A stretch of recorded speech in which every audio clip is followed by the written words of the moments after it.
በስመ አብ ወወልድ ወመንፈስ ቅዱስ አሐዱ አምላክ አሜን።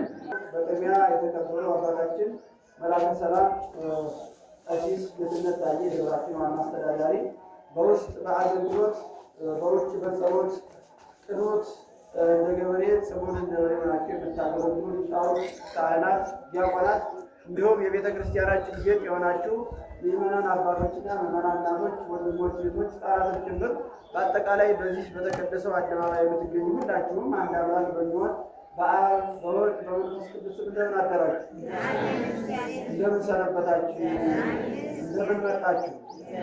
አሜን ብለን እንድናመሰግነው እንደ ኃጢአታችን ብዛትና እንደ ልቦናችን ክፋት ሳይሆን እንደ ቸርነቱ ከያለንበት በሀብቱ ስቦ ወደዚህ ወደ ተቀደሰው ቦታ በረድኤቱ አቅርቦ ቅዱስ ቃሉን እንድንሰማና ቅዱስ ስሙን እንድንጠራው የፈቀደልን የአባቶቻችን አምላክ የእኛም አምላክ ልዑል እግዚአብሔር በድጋሚ የተመሰገነ ይሁን። በመካከላችን ተገኝቶ እንዲያስተምረው መልካም ፈቃዱ ይሁንልን። ሁላችሁም በያላችሁበት አረፍ አረፍ ነው። እነሆ ሰላሜን እተውላችኋለሁ። እስኪ አንድ አብረን ብለን ሰላሜን እተውላችኋለሁ። አዎ የመጨረሻ ቃሉ የነበር ክርስቶስ ከማድረጉ በፊት ለሐዋርያት ለእናንተ ውርስ አድርጌ የማስቀምጠው ነገር ቢኖር ሰላሜ ነው፣ ሰላሜን እሰጣችኋለሁ ብሎ ነበር የነገራቸው ማለት ነው። ሰላሜን እሰጣችኋለሁ። ይህንን ሰላም ሊቃውንቱ በየአተረጓጎሙ ተርጉመውታል። ነገር ግን ቀጥታ ሰላም የሚባለው ይህ እሰጣችኋለሁ ያለው ሰላም አስቀድሞም በነቢያት ተነግሮ ነበር ማለት ነው። ነቢያት እንግዲህ ክርስቶስ በትንቢተ አሞጽ ምዕራፍ 3 ቁጥር 7 ላይ ወአልቦ ዘይገብር እግዚአብሔር ዘይነገረ ወዘይከሰተ ለአግብርቲሁ ነቢያት፣ ክርስቶስ ወደዚህ ዓለም ከመምጣቱ በፊት በነቢያት በኩል ሳያስነግር የሰራው ስራ የለም ይላል። ክርስቶስ በዚህ ዓለም ከሰራው ስራ ሁሉ አስቀድሞ በነቢያት ሳይነግር የሰራው ስራ የለም። ይህንን ሰላሜን እተውላችኋለሁ ያለው ስለ ሰላም በመጀመሪያ ነቢያት ትንቢት ተናግረው ነበር። መዝሙረ ዳዊት መዝሙር 28 ቁጥር 11 ላይ እግዚአብሔር ይባርኮሙ ለሕዝቡ በሰላም፣ እግዚአብሔር ሕዝቡን በሰላም ይባርካቸዋል፣ እግዚአብሔር ለሕዝቡ ሰላምን ይሰጣቸዋል ብሎ ዳዊት ተናግሮ ነበር። ባለበት ወቅት ነው እንዳለን በእነርሱ ወቅት ሰላም አልነበረም። ሰላም የሚባለው የቤተ ክርስቲያን ሰላም ነፃ መውጣት፣ መንግስተ ሰማያት መውረስ ነው። ይህኛው የአካባቢ ሰላም እርስ በርስ ተግባብቶ መኖሩ፣ ተስማምቶ ተፈቃቅሮ መኖሩ እንዳለ ሆኖ ትልቁ ግን በመጽሐፍ ቅዱስ የተጻፈው ሰላም የሚባለው በሰላም እግዚአብሔርን ማምለክና አምልኮ ያሰቡትን የደከሙለትን ርስት መንግስተ ሰማያትን መውረስ ነው ማለት ነው። ስለዚህ ዳዊት እግዚአብሔር ሕዝቡን በሰላም ይባርካቸዋል ብሎ የተናገረው ለምን ነው ሲባል በዘመነ ሐዲስ ይህ ለሚነገረው ሰላሜን እሰጣቸዋለሁ ለሚለው ቃል የተነገረ አስቀድሞ የተተነበየ ትንቢት ነው ማለት ነው። ትንቢት ነው። ሐጌ የሚባል ነቢይም በትንቢተ ሐጌ ምዕራፍ 3 ቁጥር 9 ላይ ወሁን ሰላም ለዛቲ ብሔር፣ ለዚች ሀገር ለኢየሩሳሌም ሰላምን እሰጣታለሁ ብሎ አስቀድሞ ተናግሮ ነበር ማለት ነው። ምን እሰጣታለሁ? ሰላምን እሰጣታለሁ። በማን መንፈስ ቅዱስ? እግዚአብሔር መንፈስ ቅዱስ በነቢዩ በሐጌ ላይ አድሮ ነው የሚናገር። እንደውም ወለነፍስ እንተ ትገብር ጽድቀ፣ ያውም ደግሞ መልካም ስራ ለምትሰራ ሰውነት ሰላምን እሰጣታለሁ። መልካም ስራ ጽድቅን ለምትሰራ ሰውነት ማለት በዘመነ ሐዲስ ላለነ ለኛ ለምእመናን ትሩፋት ለምንሰራ መልካም ስራ ለምንሰራ የተነገረ ቃል ነው ማለት ነው። በሌላም እንግዲህ በሌዋውያን ምዕራፍ 28 ላይ ተጽፏል። ትንቢተ ኢሳይያስም ተጽፏል። ትንቢተ ሕዝቅኤል ምዕራፍ 37 ቁጥር 26 ላይም ተጽፏል። ምንድነው? ወእትካየድ ኪዳነ ሰላም ምስሌክሙ፣ ከእናንተ ጋራ የሰላም ቃል ኪዳን አደርጋለሁ፣ ከእናንተ ጋራ የሰላም ቃል መገባባትን አደርጋለሁ ብሎም ትንቢት ተናግሮ ነበር። እነዚህ ሁሉ ትንቢት የተፈጸሙት መቼ ነው ሲባል የዛን ቀን ሰላሜን እሰጣችኋለሁ ብሎ ሲናገር ነበር ማለት ነው። ሐዋርያቱ ግን ያን ወሰላም አቡየ እሁበክሙ፣ የአባቴንም ሰላም እሰጣችኋለሁ። ለዚህ ነው ከዛም በፊት ሐዋርያት ይበጣበጡ ነበር። ልቦናቸው ውስጣቸው ይታወቅ ነበረ። መከራ ሲመጣ ይሸሽ ነበረ። ነፋሱ ማዕበሉ ሲነሳ ይታወቁ ነበር። ምክንያቱም ሰላም ገና ስላላደረባቸው ማለት ነው። ሰላም የሚለው የሚጀምረው ከልብ ነው። ገና የሀገር ሰላም የዓለም ሰላም መነሻው ከቤት ገና ከልቦና ነው ማለት ነው። ልቡ የሚበጣበጥበት የሚታወቅ ሰው ሰላም ሊሆን አይችልም። ልቡ ሲረጋጋ ቤቱ ሰላም ይሆናል። ቤቱ ሰላም ሲሆን አካባቢው ጋር ይግባባል፣ ሰላም ይሆናል። እንዲህ ያለ ወደ ሀገር ወደ አይጉር ይወጣል ማለት ነው። ሰላም መጀመሪያው ከዚህ ነው ማለት ነው ክርስቶስ። ስለዚህ ሰላምን እሰጣችኋለሁ ከመሄድ በፊት ለእናንተ ሰላምን ሰጥቻችሁ ነው ብሎ ሐዋርያትን ነገራቸው። ሰላሙን ላከላቸው። ያንን ሰላም ይዘው ሰላም ሆኑ ማለት ነው። እየተገረፉ ሰላም ናቸው፣ እየተቆረጡ ሰላም ናቸው፣ እየተሰቀሉ ሰላም ናቸው ማለት ነው። ስለዚህ ክርስቶስ የመጨረሻው ከማድረጉ በፊት ለሰው ልጅ የሰጠው ነገር ምንድነው ሲባል ሰላም ነው ማለት ነው። ሰላም ነው የሰጠው። እንዲያውም ገና ለመጀመሪያ ጊዜ ወደዚህ ዓለም ሲመጣ ከእመቤታችን ጋር ሲዋሃድ የቸርነቱን ስራ መሰረት ድንጋይ ሲያስቀምጥ በመጀመሪያ የጀመረው ሰላምታ ነው ማለት ነው። 7 መስተጻራን የማይግባቡ ተጣልተው የነበሩ ነገሮች ክርስቶስ ሥጋን ሲዋሃድ ተስማምተዋል። ስብሐት ለእግዚአብሔር በሰማያት ወሰላም በምስሉ ለሰብእ።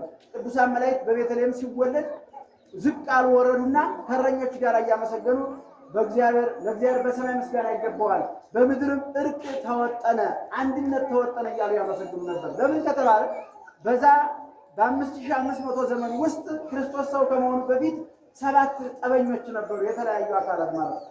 ስንት አልኳችሁ? 7 ነገር። እነዚህ 7 ምንድን ናቸው ሲባል ነፍስና ስጋ ጠበኛ ነበሩ ማለት ማንና ማን አልኳችሁ? ነፍስና ስጋ ይስማሙ ነበር። ምክንያቱም ነፍስ ስጋ በሰራው ስራ መጽደቅ አይችልም ነበር። አይባል ስጋ እንኳን ትሩፋት ሰርቶ ሊጾም ይችላል፣ ሊሰግድ ይችላል፣ ሌላም ስራ ሊሰራ ይችላል። በሰራው ስራ ነፍስ አልጸደቀ ነበር፣ ተለያይተው ነበር፣ አይግባቡ ነበር። ነገር ግን ክርስቶስ ሰው ሲሆን ነፍስና ስጋ ተስማምተው ቆሙ ማለት ነው። ነፍስ በምትሰራው መልካም ስራ ስጋ ይጠበቃል፣ ስጋ በሚሰራው መልካም ስራ ነፍስ ትጸድቃለች ማለት ነው። ሲቀጥል ደግሞ ሕዝብና አሕዛብ ተብሎ ዓለም ከሁለት ተከፍሎ ነበር ማለት ነው። ሕዝብ ማለት የአብርሃም ዘር የሆነ ደጋጎች እግዚአብሔርን የሚያመልኩ ናቸው። አሕዛብ ማለት ደግሞ እንጨት ጠርቦ ድንጋይ አለዝቦ ጣዖት የሚያመልክ አምላኩን የማያውቅ ነበር።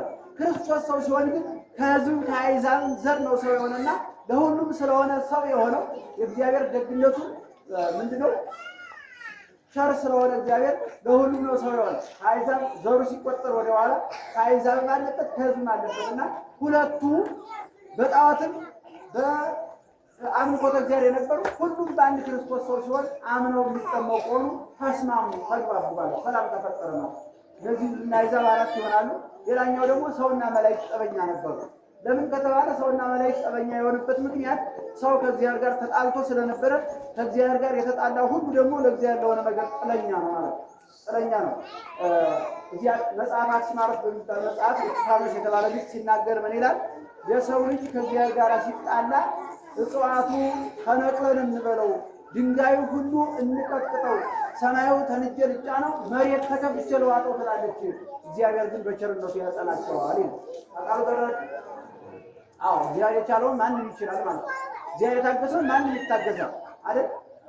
አሁን ትነግራቸዋለሁ። አንድ ታሪክ አንድ ባይታዊ አንድ ሽማግሌ ተገዳማቸው ይልና እግሩን አጥበው እዛም በኋላ ሲያወሩ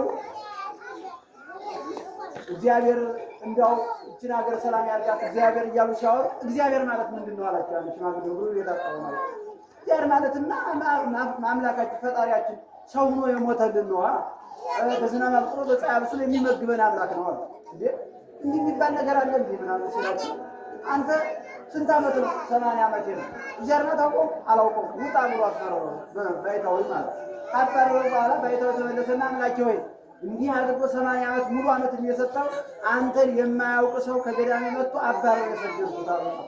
እግዚአብሔር ተገለጠና እኔ 80 ዓመት የታገስኩትን እንዴት አንተ አንድ ሌሊት ብታገስ አቃተህ ብሎ መለሰላቸው ይላል። ስለዚህ እግዚአብሔር የታገሰው ማንም ይታገሳል እንጂ ሰው ከእግዚአብሔር ጋር ሲጣላ እንኳን ቅዱሳን መላእክት ፈጣን የሆኑ በቅጽበት መድረስ የሚችሉ ኃያላን ብርቱ የሆኑ ቀርቶ እነዚህ እጽዋቱ ምንም ግንዛቤ የሌላቸው እጽዋት እናጥፋው ብሎ ይሰለፋሉ።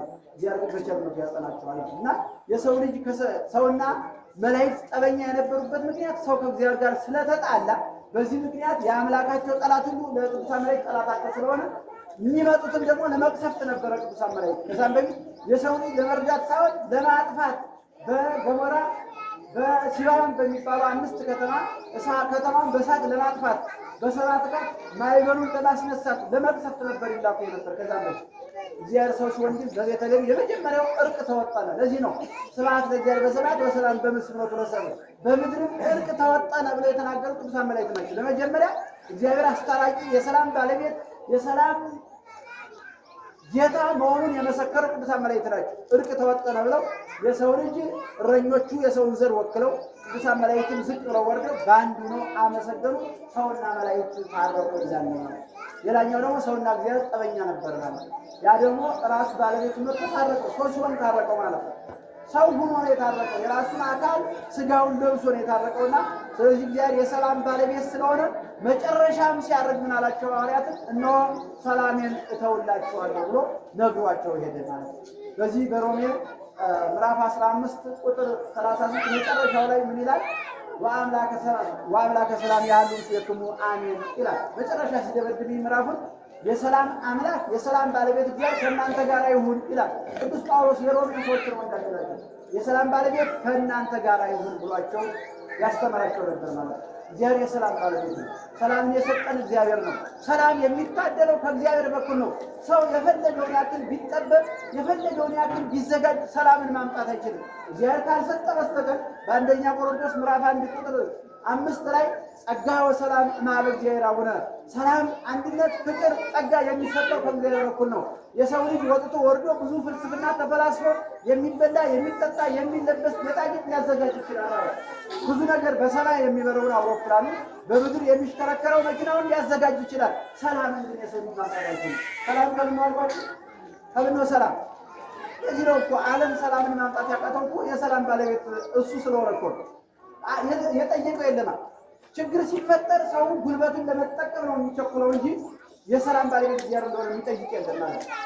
ነገስታቱ ባለስልጣኑ እንኳን እግዚአብሔርን አይጠይቁትም። ፈሮ ብለው ወደ በጉልበት የመጣ ሰላም ደግሞ ዘላቂ ሊሆን አይችልም ማለት ነው። እግዚአብሔር ያደለው ሰላም ነው ሊዘልቅ የሚችለው እንጂ በኃይል በስጋዊ ፍልስፍና በጉልበት የመጣ ሰላም ዘላቂ ሊሆን አይችልም ማለት ነው። ሕዝቅያስ የሚባል ንጉሥ በዚህ ትንቢተ ኢሳይያስ ምዕራፍ 36 ሙሉ ታሪክ እናገኘዋለን እና ሕዝቅያስ ይባላል። የእስራኤላውያን ንጉሥ ነው። በአንጻሩ ደግሞ ጣዖት የሚያመልኩ የፋርስ ባቢሎናውያን ንጉሥ ደግሞ ሰናክሬም የሚባል ንጉሥ ነበርና እዚህም በኋላ ባጭሩ ታሪኩን ላለማረዘም ሰናክሬም ገብርልኝ አለው ሕዝቅያስ። አልገብርም። ግብር የሚገበረው ለእግዚአብሔር ነው። ሲቀጥልም ደግሞ እግዚአብሔር ለመረጠው እግዚአብሔርን ለሚያመልክ አካል እንጂ ጣዖት ለሚያመልክ አልገብርም አለባቸው። ዛም በኋላ በመኑ ሰዎች ለከ አለይከ ሕዝቅያስ ሴቶች ቆያችሁ ተረጋጉ። ወንዶችን በዚህ እንዳትነሱ ቁጭ በሉ እሺ። ያ ሕዝቅያስ የሚባለው እስራኤልን የሚያስተዳድር ነው። ሰናክሬም ደግሞ ጣዖታዊ ነው፣ በሰይጣን የሚያመልክ ነውና በአጭሩ ወደ ኢየሩሳሌም አስገብቶ ግብር ለማስገበር መጣ። ነገስታቱ ጦሩን የሚመሩት ነገስታት 32 ነበሩ። ወሀጋራው ቁስተ ወጣ ባይረ እግረኛው ጦር ግን እንደ ምድር አሸዋ እንደ ሰማይ ኮከብ የማይቆጠር ነገስታት እንኳን ቁጥሩን የማያውቁት ጦር ያዘና ተመክቶ ኢሳይያስ በማን ተማምነህ ነው አልገብርም ያልክ? ስትወድ ባትወድ በግድ መጥቻ አስገብራለሁ ብሎ ይህን ጦር አሰልፎ ወደ ኢየሩሳሌም መጣ ይላል። ስለዚህ ሕዝቅያስ ደግሞ ያውቃል ሰላም ድል ማድረግም ፍቅርን የሚታደለው ከእግዚአብሔር በኩል እንደሆነ ስለሚያውቅ የንጉሱ አማካሪዎች ደግሞ ነቢያት ነበሩ። የቅርብ አማካሪ ኢሳይያስ ነበር ማለት በጣም ትልቁ ነቢይ ኢሳይያስ ነው። ሴቶች ሰማችሁ? ድምፅ ቀንስ። በዚህ ሰዓት ሕዝቅያስ ጨነቀውና እሱ ጦር አሰልፎ እየመጣ ነው፣ እኔም ጦር ባሰልፍ መብላላት መበላላት ብቻ ነው። ስለዚህ ሰላም የሚሰጥ እግዚአብሔር ነውና ምን ማድረግ አለብኝ ብሎ ኢሳይያስን አማከረ ይላል። ኢሳይያስ ደግሞ ምን አለው? በል አንተም ወታደሩ ሕዝቡ ማንም ሳይቀር ማቅ ለብሳችሁ አመድ ነስነሳችሁ ከቤተ እግዚአብሔር ጋር አልቅሱ፣ እግዚአብሔር የሚያደርገውን ያደርጋል ብሎ አማከረው ይላል። መልካም አማካሪ ሲኖር እንዲህ አይነት ምክንያት ያማክራል ማለት ነው። ኢትዮጵያ ሀገራችን ድሮ ነገስታቱ በቤተ መንግስት አማካሪዎቻቸው የድጓ መምህራን፣ የቅኔ መምህራን፣ የመጻሕፍት መምህራን ነበሩ። ሌላ ምንም አያስፈልግም። ለምን? እነዚህ ደግሞ ለእግዚአብሔር ቅርብ ስለሆኑ አማላጅ ስለሆኑ ከእግዚአብሔር ጋር በቀጥታ የእግዚአብሔር ሀሳብ ስለሚረዱት የሚሆነውን ነገር ይነግሯቸዋል። በጸሎት ነገሮች ቶሎ እሳቱ ይጠፋ ነበር። የተነሳው የዘረኝነት ሊሆን ይችላል፣ ሌላም ችግር ሊሆን ይችላል። በአጭሩ ይረግብ ነበረ። ልክ ኢሳይያስ አይ በል እዘን ዝም ብለህ ትጥቃችሁን ፍጡ በላቸው ወታደሩ። እንግዲህ ጠላት እየመጣ መታጠቅ ነው ወይስ መሳሪያ እንደድሮ ማስቀመጥ ነው ውጤት ሊያመጣ የሚችል? እንደ ሃይማኖት ጸሎት ነው። ሁሉም ወታደር ማቅ ለብሶ አመድ ነስሶ ከቤተ እግዚአብሔር ሲያለቅስ ያ ሰናክሬም የሚባለው ለኪሶን ከምትባል ኢየሩሳሌም ጫፍ ደረሰ። ልክ ማታውኑ ሰፍሮ ጧት ከተማውን ለመውረር እያሰበ እያለ ሕዝቅያስ ደግሞ ከቤተ እግዚአብሔር ወድቆ እያለቀሰ እያለ ጧት በሉ ተነሱና ከተማ እንውረር ሲል መልአኩ ቅዱስ ሚካኤል መጣና ሰይፉን መዝዞ ቢያሳያቸው ሁሉም አንዴ እንደ ቅጠል ረገፉ። ከዛ መካከል ሰናክሬም ብቻውን ቀረ። ሌላው ሙሉ አንድ ረገፈ። ለምን? ጸሎተኛ ያክል ጉልበት ስላለ። ሰላም የሚመጣ ከእግዚአብሔር ስለሆነ አሁን እነዛ ወጣቶች ታጥቀው ሊገጥሙ የነበር ሰላም ወይስ መጸለያቸው ነው ሰላም ያመጣ? መጸለያቸው ማለት። በዚህ ሰዓት ሰናክሬም ደንግጦ ወደ አገሩ በፈረሱ እየበረረ ይወርዱ ማለት። ከኋላው ቅዱስ ሚካኤል ሕዝቅያስ ደረሰብኝ፣ ሕዝቅያስ ደረሰብኝ የሚል በጆሮ ሽቅ ሽቅ እያለው እየተሸበረ እየደነገጠ ከሀገሩ ሲደርስ ምን ነው ሲሉት፣ አረ የሕዝቅያስ አምላክ እንዳለ ጦሩ በሙሉ ጨፈጨፈ። ለልጆቹ ነው እንግዲህ ከአብራክ የተፈጠሩ ልጆች ናቸው የጠየቁት። እንዴ ወታደር ሙሉ ሞተ፣ አሁን ሙሉ ምንም የተረፈ ነገር እኔ ብቻ ላይ ቀረው እና ታዲያ ወታደርን አስፈጅተህ በማን ነብስ ነው ብሎ በመጅ የልብ ራሱ ብሎ ገደሉ ይችላል እንዲህ ወተዋለ ማለት። ስለዚህ ሰላም የሚታደል ከማን አልኳችሁ? ከእግዚአብሔር ነው። ዓለም ሰላም ሊያመጣ አልቻለም። ዓለም የማይሰራው ጉድ የለም፣ የማይሆን ነገር የለም። ነገሩ እየሰፋ እየተስፋፋ ያለ ሰላም ሊመጣ አልቻለም። ሰላም የሚመጣው ከሰላም ባለቤት ከእግዚአብሔር ብቻ ነው። ሰላም የሚመጣው ሰላም ለጊዜው ምናልባት ምንድን ነው የሚለው ዋኮ ዝቅልና እኔ የምሰጣችሁ ሰላም ዓለም እንደሚሰጠው ሰላም አይደለም ይላል። ሲሆን የምሰጣችሁ ነው የምሰጣችሁ ሰላም ነው ዓለም እንደሚሰጠው ያለ ሰላም አይደለም። አዎ ምክንያቱም ዓለም ለሆነ ጊዜ በጉልበቱ በሌላ ነገር አድርጎ ሰላም ሊያመጣ ይችላል፣ ግን ዘላቂ ሊሆን አይችልም። ዚያር ያመጣው ሰላም እስከ መጨረሻው ነው ማለት እስከ መጨረሻው ነው። አጼ ሰርጸ ድንግል የሚባሉት ይቅርታ ልመን ድንግል የሚባሉት ንጉስ በነበሩበት ጊዜ ኢትዮጵያ በጣም ሰላም ነበረች ነውና ከሰላሙ የተነሳ ዛሬ ታሪክ አለ። ታሪኩ ከሆነ ወታደሩ ያዙ አንድ ነበራሉ የሚሰለጥን የነዚህ ሞተኝቶ መብላት ብቻ ማለት ለምን የተቀቡ ንጉስ ስለነበሩ እግዚአብሔር ሀገራቸውን ሰላም አድርጎላቸው ማለት ወታደሩ ስልጣን የሚባል ነገር የለም። ሌላ እንዲያዙ ነው ቁጭ ብሎ መብላት ማለት ምን አለ? ሰላም ከሆነ ወታደር ያስፈልግ ነበር። ሰላም ከሆነ ፖሊስ ያስፈልግ ነበር። ምን ያስፈልግ ነበር? መሳሪያው ለቆ ያስፈልግ ነበር። ሰላም ብንሆን ነው ማለት ችግር ስላለ እኮ ነው የኛ መጥፊያ የተቀመመልን። ችግር ስላለ ነው እኮ እና የሚገስጸን የሚያስረን የሚፈታን ኃይል የተዘጋጀው እኮ ችግር ስላለ ነው እንጂ ሁሉ ሰላም ቢሆን ምን ያስፈልጋል? ሁሉ እየሰራ መብላት ይችላል። የሌላው ተቋም እንኳን ያስፈልግበት ስታስታደለው ከእግዚአብሔር ስለሆነ ሰላም የሚመጣው ከእግዚአብሔር ስለሆነ የሰው ሰራሽ ሰላም ደግሞ ሰላም ያደርግ አይችልም። ነገርን እያባሰው ሰዎች አስበው ሰዎች አቅደው የሆነ ነገርን በማጥፋት የሆነ ነገርን በማስወገድ ሰላም ለማምጣት ያስባሉ፣ ግን የባሰ ችግር ያስፋፋሉ። ሰላም ሊመጣ አይችልም። ምክንያቱም ሰላም ከእግዚአብሔር የሚታደል ሀብት ስለሆነ ማለት ነው። ሌላኛው እንግዲህ ሰላሜ አሐድግለክሙ ሰላሜን እተውላችኋለሁ ያለው ሊቃውንቱ ሲተረጉሙ ሰላም ያለው ወንጌል ነው ብለዋል። አላልኳችሁ? ወንጌል ነው። አቃሉ ጋር ናችሁ? አሁን እኛም እዚህ ያለነው ሰላም ብንሆን ነው አይደል? ከአንድ ጊዜ ተሰባስበን ያለነው የሰበሰበን ምንድን ነው? ወንጌል ነው የሰበሰበን ማለት። ወንጌል ማለት ራሱ ቃሉ ሰላም ማለት ነው ሲተረጎም ማለት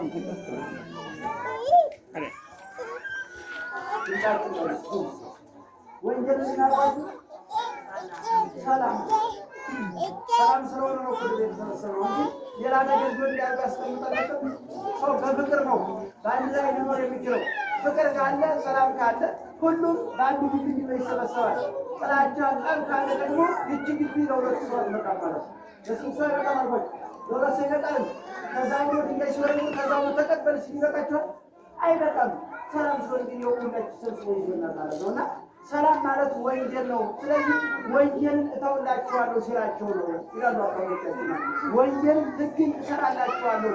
ሰላም የሚያደርግ ሰውና ሰውን የሚያስማማ ሰውና ሰውን ብቻ ሳይሆን ሰውና መላእክትን የሚያስማማ ሰውና መላእክትን ብቻ ሳይሆን ሰውና አራዊትን የሚያስማማ ማለት ነው። ወንጌል ሰውና ሰውን ብቻ ሳይሆን ሰውና አራዊትን ታስማማለች። ማናማን አልኳችሁ? አዎ ነው በግሮስ ቅዱስ ከአውሬ ጋር ይወጣል። አነብር ጋር ከአንበሳ ጋር እግራቸውን የሚልሱ ከጎን ነው የሚንከባከባቸው የነበሩ ሰውን የሚያሳድዱ የመጨረሻ የሰው ጠላት ተብሎ የሚጠሩት አናብስትና አናምርት ነበሩ ማለት ነው። አቡነ ሳሙኤል ዋልድባ ላይ ኮረቻጭ ነው እንደ ፈረስ እንደ በቅሎ ይገለገልበት የነበረው አንበሳ ነው ማለት ነው። አሁን አረጋዊ ደብረ ዳሞ ተራራው ወጥቷቸው ሊወጡ ሲጨነቁ ጨነቃቸው እንደተለውጡ ገደሉ ሲጨነቁ ሰውን የሚወጡ ዘንዶ ተወረወሩ መጣና ጠምጥሞ ይዟቸው ወጣ ማለት ነው። ለምን? ወንጌል ሰላም ስለሆነ። ወንጌል የምታግባባው ወንጌል የምታስማማው ሰውና ሰው ብቻ ሳይሆን ሰውና አራዊትን ማስማማት ትችላለች። ምክንያቱም ቀበኛ ስለሌለ የሰው ልጅ ጠላቱ አንድ አካል ብቻ ነው። ማን አልኳችሁ? ማነው ጠላቱ? የሰው ልጅ ማነው? ማን ይመስላችኋል? የሰው ጠላቱ ስንት ነው አልኳችሁ? ጠላቱ ስንት ነው? አንድ ነው። እሱ ዲያብሎስ ከመሰረቱ ነው ማለት አዛው ጠላት ነው። እኛ የፈበረቅነው እኛ አስበን በሰይጣን ተንኮል በሰይጣን ወጥመድ የመጣ ችግር እንጂ ከሰይጣኖች ለሰው ጠላት የለውም። ሁሉም ወዳጅ ነው። አራዊት እንኳን ወዳጅ ነው አልኳችሁ። እንኳን ሰው እንኳን ለሰው ጠላት ሊሆን አራዊት ራሱ ወዳጅ ነው ማለት ነው ለሰው። ለምን?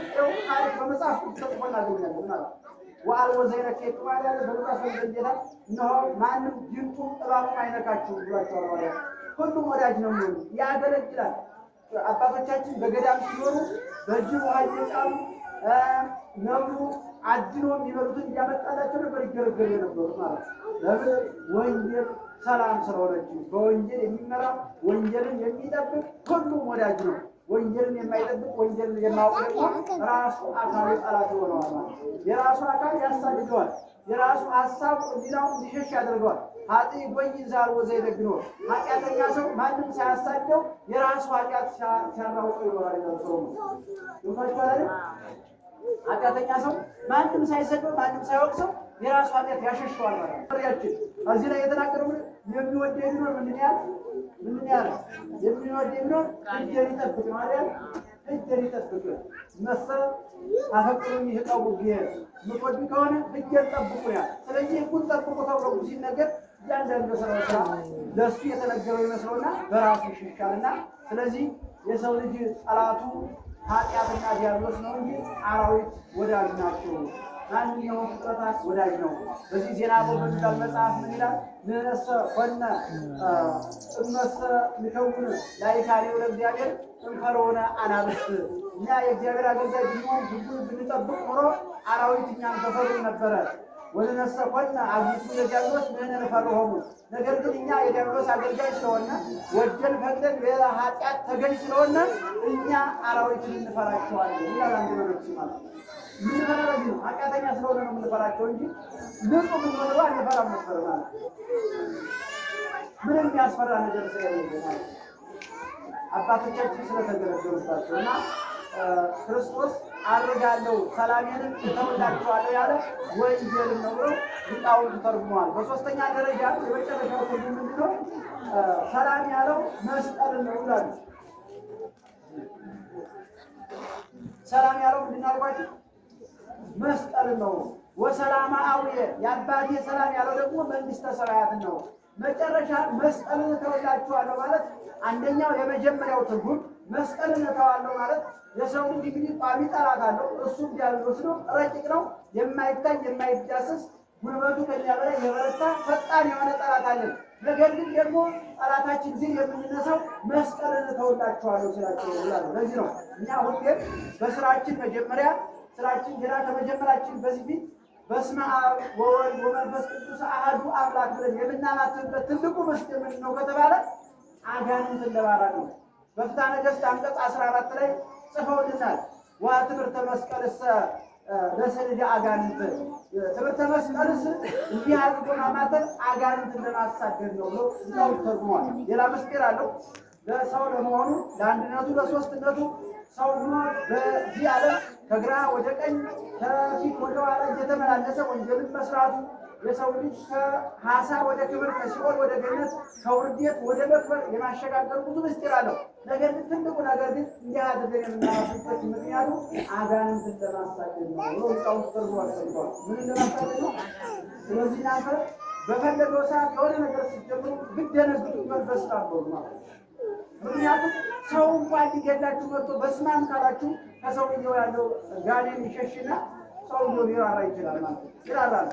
አንድ አባት ሊመታቸው እየተከተለ አንድ እያሳደዳቸው እዛ እንደዚህ አይነት ገደል ወጡ ካለ ወጡና ከላይ ሆኖ ሲመለከቱ መውጫ ካለ ሊመታቸው ሊመጣው ማለት ነው። በታይኑ ወደ ወዲህ ይሮጣል። መውጣት ተጨነቀውና እዛም በኋላ እጁን ያዙና ስበው አወጡና በስመ አብ ወወልድ ወመንፈስ ቅዱስ አላቸው። የዛኔ ከእግራቸው ስር ወድቆ ያለቅስ ይገኛል። ያ ያስቆጣው ያበሳቸው የነበረ ያ እሳቸውን በላቸው ፈለጣቸው እያለ ከላይ ላይ ሆኖ ያራውጣውና ያሸፍሩ የነበረ ጋሪ ለቆ ስለሄደ ወዲያውኑ አልቅሶ ማርጋ አለ ማለት ነው። ስለዚህ የሆነ ነገር ሲገጥማችሁ ምን መሆን አለበት? ማማት ማለት በስመ አብ ብላችሁ ማለት። ስለዚህ የመጀመሪያ ክርስቶስ የተወለደ ምንድን ነው? ጽኑ የሆነ ጠላት አለ። ያን ጠላት የምናሳፍርበት ምን ሰጠን? መስቀል ሰጠን ማለት ነው። ይህን መስቀል ደግሞ ምን አደረገ? ከእጃችን ላይ የተቸቀኝ እጃችን መጀመሪያ የሚገኘው ማለት ነው። ሌላ ነገር ቢሆን እኮ ፍለጋ ስንሄድ ምናልባት የተቀረጸ እንደጋር ያለ መስቀል ቢሆን ነው ፍለጋ ስንሄድ ልንጠቃ እንችላለን ማለት ፈጥረን የምናወጣው መስቀል ማለት ነው። በዚህ ነው ይባረክ እግዚአብሔር ዘማሮን ጸባ ለእደውየ ለእጆቼ ሰልፍን ያስተባረ እግዚአብሔር የተባረከ ይሁን ይላል ዳዊት።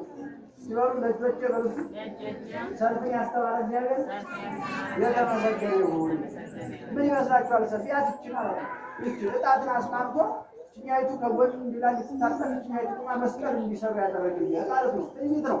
በሱ ጊዜ መስቀል አይታወቅም ነበር። በዘመነ ኦሪት አብ ወልድ መንፈስ ቅዱስ የሚባል ምስጢር አልተገለጠም። መስቀልን አይታወቅም ነበር። በዘመነ ሐዲስ ነው መስቀል ያለው። ለዚህ ነው ሰይጣን ያሸንፋቸው የነበረ ሰይጣን ነግሶባቸው ለ5500 ዘመን የቆየበት ትልቁ ምስጢር የሚዋጉበት መሳሪያ ስለሌላቸው ገባችኋል። እኛ ግን እናለን መሳሪያ ምንድነው? ይኸው ያጓናቶ በስመ አብ ወወልድ ወመንፈስ ቅዱስ አሐዱ አምላክ በቃ ነው መሳሪያ ነውና ስለዚህ ሰላሜን እተውላችኋለሁ ካለው ቀጥሎ መስቀልን እተውላችኋለሁ ሲላቸው ነው። ወሰላማዊ አሐዱ ለክሙ የአባቴ ሰላም የተባለ ደግሞ እኛ በመስቀል ሰይጣንን ድል የምናደርገው በመስቀል ባርከን የምንለው መስቀልን እያሰብነ ለክርስቶስ የምንገዛው መዳረሻው መንግሥተ ሰማያት ነውና በመጨረሻ መንግሥተ ሰማያትን አወርሳችኋለሁ ሲል ነው ሊቃውንቱ ተርጉመውልናል ማለት ነው። በዮሐንስ ወንጌል ምዕራፍ 15 ቁጥር 5 ላይ አነ ውእቱ ግንድ ወአንተ መዋቅዕ እኔ ዛፍ ግንድ ነኝ እናንተ ደግሞ ቅርንጫፍ ናችሁ ብሎ ተናግሯል ማለት ነው። ይህንን ደግሞ አንድ ልጅ ሲገልጸው ምን ብሎ ይናገራል? የሰው ልጅ ሕዋስ ነው ይላል። የሰማችሁ ማለት እግዚአብሔር ራሱ የሕዋሱ ግንድ ነው። ሰው ደግሞ በዚህ ባለው በእግር በእጅ በተለያየ ሕዋሳት ይመሰላል የሰው ልጅ። ስለዚህ እንዲህ አይነት ሕዋስ ከሆነ የኛው ጣት ጫፉ ላይ ሲነካ ሁሉም ሕዋስ የሚሰማው መሆን አለበት ማለት ነው። ዛሬ ደግሞ የትም ዓለም ላይ የትም ይሁን በክርስቶስ ክርስቲያን የተባሉ ኦርቶዶክሳውያን ከሆኑ አንዱ ኦርቶዶክስ በግፍ ሲገደል ሌላኛው የሚሰማውና የሚያመው መሆን አለበት ማለት ነው። የአንዱ ህመም ካላመመው የአንዱ ደስታ ካላስደሰተው ይህ የውሸት ክርስትና ነው ማለት ነው። የእኛ ቦታ ስላልደረሰ እኛ ሰላም ስለሆነ እኛ ደህና ስለሆነ ምን ያገባናል የሚል ክርስቲያን ካለ ይህ ውሸት ነው። ከግንዱ የተለየ ከዛፉ የተበጠሰ ከሕዋስነቱ አብሮ የሌለ ባዕድ አካል ነው ማለት ነው። ይህ ጣት ተቆርጦ ከወደቀ በኋላ የፈለገ ቢጠብሰው ቢለው አይሰማኝም ከዚህ እስካለ ድረስ ነው የሚያምነው። እኛም ደግሞ በቤተ ክርስቲያን ውስጥ ትክክለኛ ክርስቲያን ከሆነ የእነዚህ ሀመር ሊያገኙ ይገባልና ዛሬ ምዕመናን በሰው ሰራሽ ሰዎች አቅደው ፈልስፈው በሚሰሩት ስራ በየቦታው እየተራረዱ እንደ ዓመት በዓል ደማቸው እየፈሰሰ ይገኛል። በጣም ያሳዝናል። በዚህ ሳምንት ቢያንስ ከ50 በላይ ምዕመናን ታርደዋል። በጣም ያሳዝናል። ሕፃናት ምንም የማያውቁ ሽማግሌዎች ናቸው እንደዚህ ነው የሚሞቱት ማለት ነው። እና ይህ ተሰምቶልኛ ይህ አስጨንቆን ጸሎት እናደርግ ይገባል። ሌላ ድንጋያቱ ሰገባው ምዘዙ ለማለት አይደለም። ቢያንስ ጸሎት እናደርግ። ውስጡን ነፍሳቸውን ይማር። የሰላም ባለቤት ሰላሙን ይስጠን። የእግዚአብሔር ሰላም ይበቃናል። የእሱ ሰላም ያውርድልን። የሰው ሰራሽ ሰላም ዘላቂ ሊሆን አይችልምና እንግዲህ አሐዱ ሰላሜ አሐዱ ለክሙ ሰላሜን እተውላችኋለሁ ብሎ ያስተማረውን ትምህርት አንስተን የእግዚአብሔርነት ለዚያ መልካም ፈቃድ ተማምረናል። ያስተማረውን የስጠን የአባቶቻችን አምላክ የተመሰገነ ይሁን። እኛም ደግሞ በተማርነው ትምህርት 30 60 መቶ ያክተን በመጨረሻ የማታልፍ ክርስቶስ ስላተ ተወረስ መልካም ፈቃዱ ይሁንልን። አሁን ሁላችሁም ከያላችሁበት ተነሱና ታምረ ማርያም ይነበባል።